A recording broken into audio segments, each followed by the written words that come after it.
We're back at AAPOR in New Orleans talking to Sarah Dutton, who's the Deputy Director of Surveys for CBS News, who just finished presenting a paper on gender and race of interviewer effects and the surveys that were done for the Democratic primaries in 2008. So could you tell us a little bit about sort of what you looked at, what you found? Well, we actually started looking at our surveys in 2007.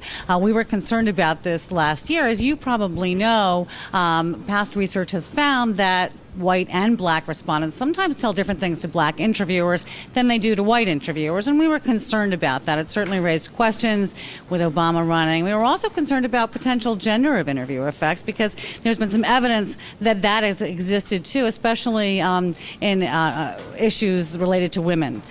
So we decided to take a look at both those things starting last year, and we combined our data sets from 2007, and we also combined them from 2008 to make sure that we had a large enough sample size to be able to do this.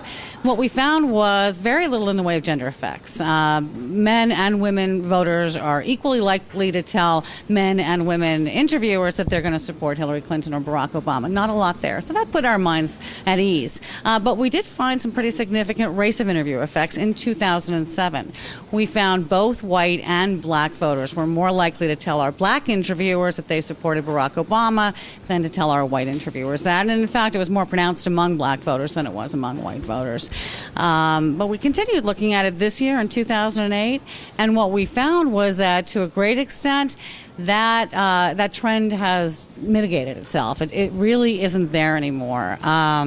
We're hypothesizing that as Obama won the Iowa caucuses and became a stronger candidate, became viable in the eyes of many African American voters, that some of these effects just have dissipated. As a result of that, black support's really coalesced around him this year in our national polls in a way that we didn't see in 2007. There's been a real change in his level of support among blacks. Now, of the polls you looked at for 2008, how many of them were conducted after the news about Reverend Wright and his statements became widespread in mid-March? Well, I believe 3 of our polls in our data set were conducted after that point. I think we're going to need to wait until we've got a few more, just for sample size. And it's a frustration for us, but we need quite a few polls to combine in order to have enough black respondents who were interviewed by black interviewers to have a reliable sample. Question that came up in the session I want to ask again. When there's a difference when respondents tell one thing to a black interviewer and something different to a white interviewer, how do we know which one is right? Well, I'm almost not sure there is a right answer. Certainly not in 2007, when a lot of people didn't have much of an opinion of Barack Obama. He wasn't well known.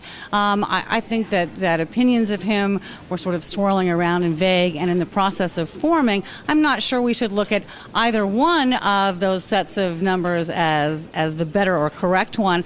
And I think in many ways it just reflects the different ways that whites and blacks interact with each other in the world at large. This is one manifestation of the way that blacks and whites may interact differently with members of the other race. Okay, last question and the hard one.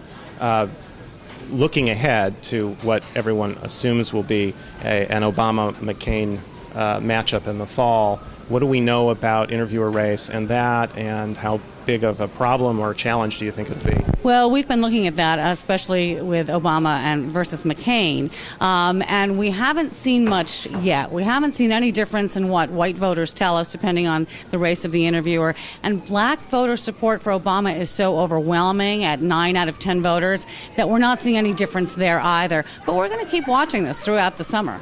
All right, very good. Thank you, Sarah. My pleasure. For Pollster.com, this is Mark Blumenthal.